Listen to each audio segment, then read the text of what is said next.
The themes of the festival are really closely related to my programme. They really come out of Ali's interest and Ali's personality.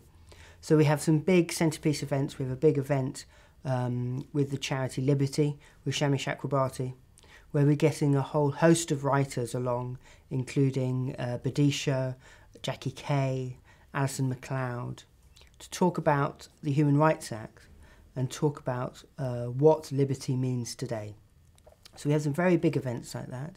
We also have a wonderful event with Margaret Atwood and Graham Gibson, which is Margaret Atwood's best known for her novels, but she has a real interest in birds, in bird conservation and in migration.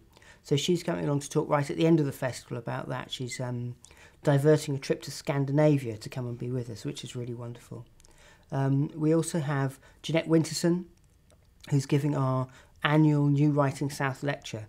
That's a piece that we specially commissioned for the festival, a writer talking about the process of writing and what it means to be a writer today. We have a couple of very strong voices from abroad. We have Elif Savak, who is a Turkish-born writer who's been a very vociferous critic of the Turkish government. She's going to be in conversation with Jacqueline Rose. We have Masha Geeson, who is a Russian writer and activist, a fierce critic of Putin's regime and a campaigner for LGBT rights. She is coming to talk about the 17th century radical thinker Harriet Martineau. I think those two really are really fantastic events. They really show the way that Ali has brought topical voices and international voices to the fore in this festival. Two of the more entertaining events, which I think people will really enjoy, is Andy Miller's Read Yourself Fitter.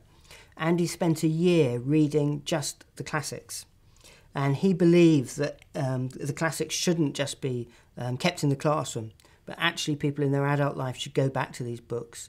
So this is an event where he asks everyone in the audience what they've read, what they want to read, and he tries to guide people through the classics, saying what books that they might have missed that they actually should pick up tomorrow, and books that they could pick up tomorrow that they absolutely shouldn't because they're incredibly boring.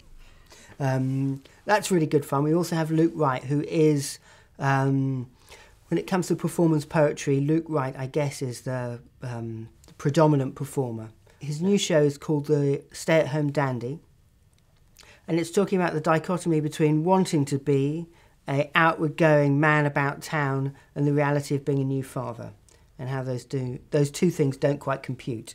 So Andy Miller and Luke Wright, I think, will be really, really good fun, entertaining, but still thought-provoking events. What makes this festival so interesting is its proximity to the election. On the second weekend, we've got a big event in the concert hall that's going to be looking back at the election that will have just happened and looking forward to the next 4 years. I'm really pleased that Polly Toynbee has agreed to chair it, and on the panel will be Shami Chakrabarti from the charity Liberty, Caroline Lucas, who probably needs no introduction in Brighton, and the Independent's political columnist Steve Richards.